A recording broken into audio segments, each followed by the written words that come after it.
तो बच्चों आज हम बात करेंगे कक्षा 9वीं Sanskritam code number 122 Sanskrit practice paper 4 के बारे में, साथ में इसका सॉल्यूशन के बारे में। और इससे पहले प्रैक्टिस पेपर 1, 2, 3 अपलोड है विद आंसर की।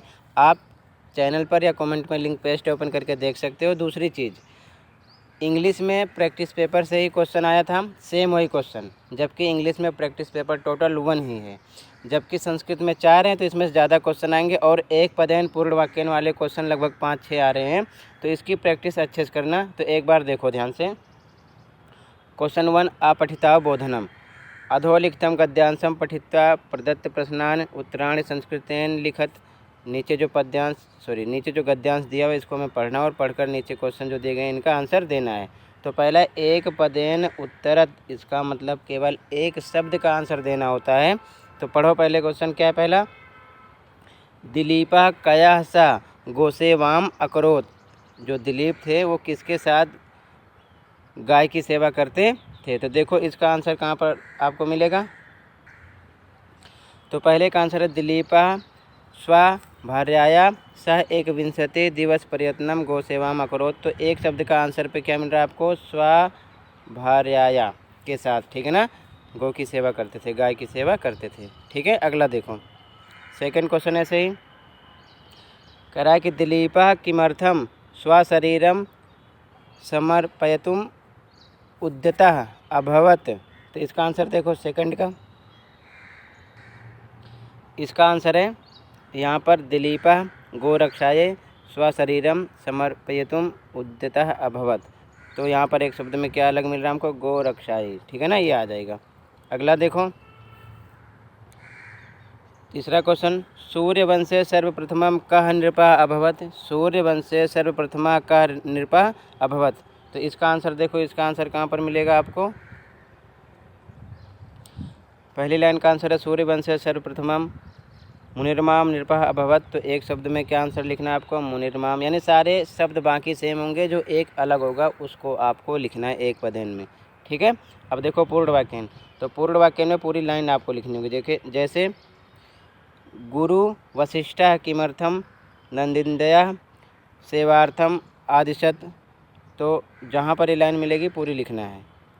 ठीक है, इसका आंसर देखो इसका आंसर ये है, गुरु वशिष्ठः संततिम प्राप्तुम कामधेनो पुत्र्याया नंदिन्या सेवार्थम आदिशत। इसका आंसर पूरा है, तो यहाँ से आपको यहाँ तक लिखना है। ठीक है ना, पूर्ण वाक्य में पूरी लाइन लिखना है, ऐसे ही ध्यान रखना। ठीक है, तो सेम ऐसे ही करना। अब आगे देखते चलो। जो ई क्वेश्चन होगा उसमें शीर्षक लिखना है, जो यथा निर्देश होगा उसमें विलोम प्रत्यय क्रिया विशेषण कुछ भी पूछ सकते हैं, ध्यान रखना। ठीक है, अलग अलग। तो अब क्वेश्चन देख लो, साथ में मैं आंसर की दिखा दूंगा, आप ऐसे ही करना।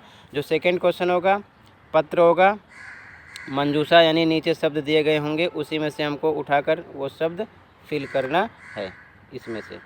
ठीक है, सेकंड क्वेश्चन था ये।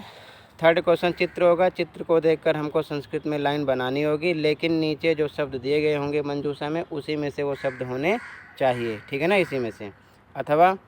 अथवा में अगर ये नहीं करना तो ऑप्शन में रहेगा, नीचे जो शब्द दिए गए इस पर लिख सकते हो, लेकिन इस पर आपको इन शब्दों का यूज़ करना जो नीचे दिए गए हैं मंजूषा में। ठीक है, ध्यान रखना। क्वेश्चन 4 हिंदी में लाइन होगी, संस्कृत में इसको कन्वर्ट करना होगा, ये भी ट्रांसलेट इनटू संस्कृत।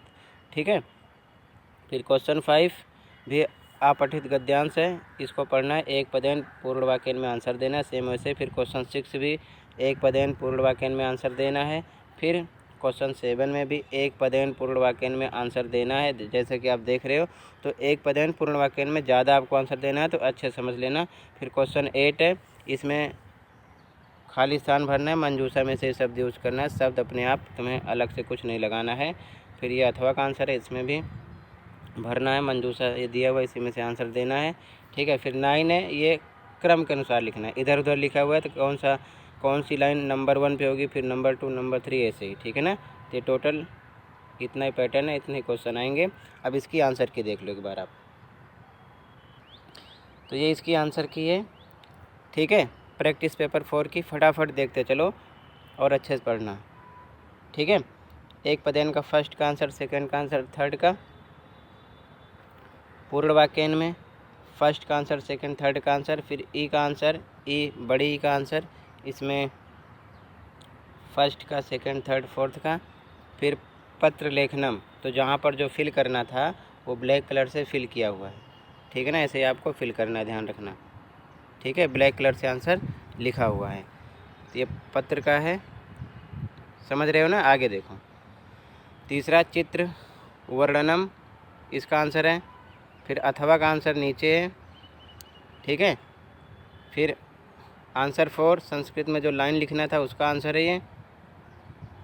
आंसर 5 एक पदेन, फर्स्ट सेकंड थर्ड, पूर्ण वाक्य फर्स्ट सेकंड थर्ड। 6 का आंसर एक पदेन, 1 2 3 का आंसर, फर्स्ट का आंसर पूर्ण वाक्य में, ये नीचे सेकंड थर्ड का आंसर, 6 का सेकंड थर्ड। 7 का एक पदेन, पूर्ण एक पदेन में तीनों आंसर, फिर पूर्ण वाक्य के 3 आंसर, फर्स्ट सेकंड थर्ड। 8 में फिल इन द ब्लैंक्स, ठीक है ना। फिर अथवा का आंसर इसका, ये नीचे है, fill in the blanks black से आंसर लिखा हुआ है। फिर 9 क्रमानुसार, तो ये लाइन में क्रमानुसार सब लिखा हुआ है, ठीक है ना। तो टोटल इतने ही क्वेश्चन थे, कंप्लीट हुए। अच्छे से प्रैक्टिस कीजिए, ऐसे ही पैटर्न में आपका पेपर आएगा।